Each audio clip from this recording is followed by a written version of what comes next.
En los anales del arte fantástico, pocas colaboraciones han dejado una huella tan indeleble como la de los hermanos Bret y Tim Hildebrand. Su inmersión en la Tierra Media de J.R.R. Tolkien, narrada con entrañable detalle por Gregory Hildebrand Jr., el hijo de Greg, no es sólo la historia de cómo se crearon algunas de las imágenes más icónicas del Señor de los Anillos, sino un relato vibrante sobre la pasión, la dedicación y la magia de la creación artística. Todo comenzó en un nevado día de febrero de 1975, cuando Jan Summers, entonces director de arte de Ballantine Box, tuvo un encuentro fortuito que cambiaría el panorama de la ilustración fantástica. En su oficina aparecieron dos gemelos idénticos, barbudos y cubiertos de pintura, que en lugar de un portafolio convencional vaciaron sobre el suelo de la recepción dos bolsas de basura repletas de bocetos. Eran Greg y Tim Hildebrand, y sus dibujos exquisitos basados en El Señor de los Anillos cautivaron instantáneamente a Summers,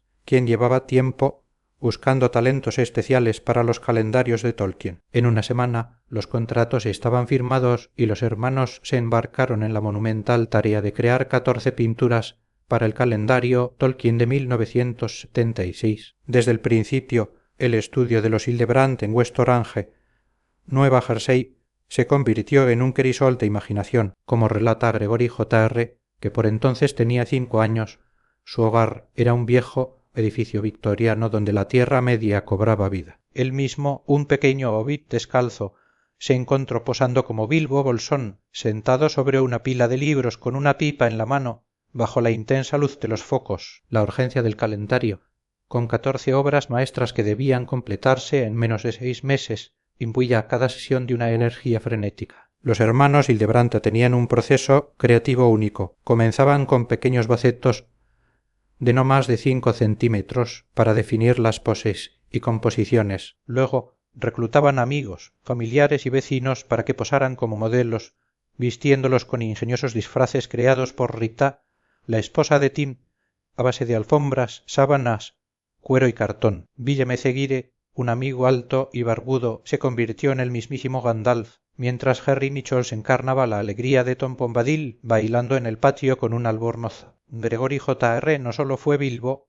sino también uno de los hobbits atados, presa de los orcos, y más tarde Frodo y Merry a Pippin. La casa de los Hildebrand era un escenario en constante cambio. El techo de su antiguo establo sirvió para el poney pisador, y la ventana redonda del ático se transformó en parte de sus paredes. La creencia de los hermanos en la fantasía era total, inculcada por sus abuelos, quienes les enseñaron a amar la naturaleza y usar su imaginación. Esta filosofía se traducía en su arte, donde las fronteras entre la realidad y la fantasía se difuminaban. Gregory J.R. crecía entre trolls en el sótano y magos en el estudio, un mundo que él mismo llegó a considerar más fantástico que real. El calendario de Tolkien de 1976 fue un éxito rotundo, convirtiéndose en el más vendido del mundo. A pesar de algunas críticas de fans que no veían sus propias visualizaciones de Tolkien reflejadas en las ilustraciones, una prueba de la profunda conexión personal que cada lector tiene con la obra, los Hildebrand habían removido las aguas de la fantasía y a todos les encantaba la efervescencia. El desafío de interpretar a personajes como Trancostim a veces, Bilbo en Rivendell la cara del patriarca George Hildebrand, el cuerpo de Tim Galadriel Diana, la esposa de Gre y la icónica Compañía del Anillo, que requirió un collaje de fotos de amigos y la combinación de los rostros de Gregory J.R. y Tim para los hobbits, fue superado con creces. La compañía, una unión de profesores, fontaneros y neurobiólogos, se convirtió en héroes de una epopeya visual. Con el éxito, la presión aumentó. Ian Summers se encargó 2 calendarios más. Para el de 1977, los hermanos trasladaron su estudio a un granero, un espacio que Gregory J.R. transformó en su propio santuario. Los días de las Polaroids en blanco y negro dieron paso a un proceso más exigente con película tradicional, lo que implicaba una semana de espera para ver los resultados. La creatividad fluía, pero también la tensión. El calendario de 1977 trajo consigo ilustraciones aún más complejas. La imponente figura de Gandalf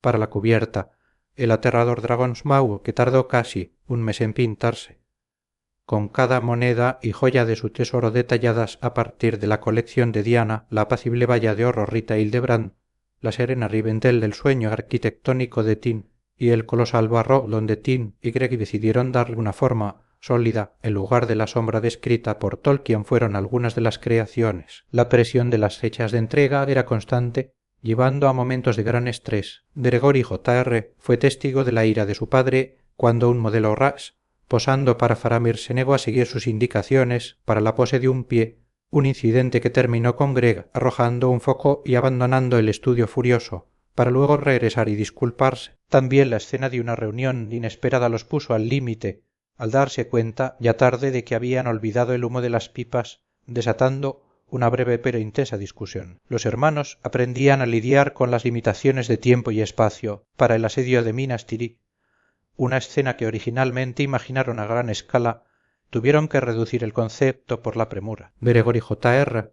volvió a ser protagonista posando como un obit atado, supuestamente muerto bajo un escudo en esa épica batalla. La curación de Éowyn les obligó a repintar la luz varias veces para lograr el equilibrio entre tragedia y esperanza. Tim dio rienda suelta a su visión oscura de Mordor en Cirith Ungol, imaginando un volcán en erupción constante, inspirándose en una casa lúgubre en los límites de su propiedad y un insecticida de sulfuro. El último calendario, el de 1978, fue un intento de equilibrar su visión artística con las expectativas de una base de fans cada vez más grande. La cubierta, Legolas y Gimli, fue una de las pocas ilustraciones que Greg y Tim hicieron de un elfo y un enano. La hospitalidad del granjero Magog, con Diana como la esposa del granjero, contrastaba con su majestuosa Galadriel. El viejo hombre saucé fue una oportunidad para Tim de desafiar la descripción de Tolkien, dándole un rostro al árbol, una decisión que, aunque divergente del texto, imbuía a la imagen de una personalidad vívida. Los pilares de los reyes, una obra arquitectónica que Tim anhelaba crear, mostró a los gigantes gemelos, erigidos por gemelos. La ilustración de Gollum, con Tim posando en calzoncillos y sosteniendo un pez muerto, se convirtió en una de las representaciones más memorables de la criatura. Sin embargo, el camino hacia la perfección no estuvo exento de tropiezos. En la pintura de En los puertos grises, la pieza central gigante de este calendario, los Hildebrand se enfrentaron a múltiples reveses de 3 intentos fallidos de colorear el fondo y un desastroso intento de Greg de usar óleos que terminó con la cara de Gandalf impresa en su mano. La frustración y el agotamiento eran palpables, pero su capacidad para perseverar y su vínculo creativo les permitieron completar la obra. El final del viaje llegó con pinturas como Saruman y el Palantir, cuya túnica tuvo que ser repintada de negro a blanco por insistencia del editor Lester del Rey. El castillo de oro de Rohan, otra joya arquitectónica de Tim. Beorn el salvaje, una pintura que Tim lanzó con furia por el estudio, rajándola en un ataque de frustración por la luz, y la torre oscura. Con la pintura final de la torre oscura de Barad-dûr, el viaje de los Hildebrand por la Tierra Media llegó a su fin, no sin antes que el pequeño Gregory J.R. presenciara cómo Joe, su amigo, derrotaba accidentalmente el modelo de Yalaraña, rompiéndolo tal como Sansagath Gamgee lo hizo en la novela. A pesar de los desafíos y las presiones, la era Tolkien fue un hito para Greg, y Tim Hildebrand dejaron atrás un legado de 42 pinturas que capturaron la esencia de la fantasía de Tolkien y que más de 25 años después siguen siendo objeto de admiración. La decisión de no hacer un cuarto calendario y en su lugar embarcarse en la creación de su propia fantasía, la novela Úrsula, marcó el inicio de una nueva odisea. Sin embargo, como bien lo expresa Gregory J.R., la puerta de la Tierra Media nunca se cerró del todo para ellos, y su entusiasmo por cada nuevo encargo de Tolkien, ya fuera para coleccionistas privados o portadas de revistas, se mantuvo tan vibrante como aquel primer día en el despacho de Jan Summers en 1975. Su arte, una fusión de sueños e imaginación, sigue siendo un puente hacia mundos fantásticos, haciendo real lo imposible.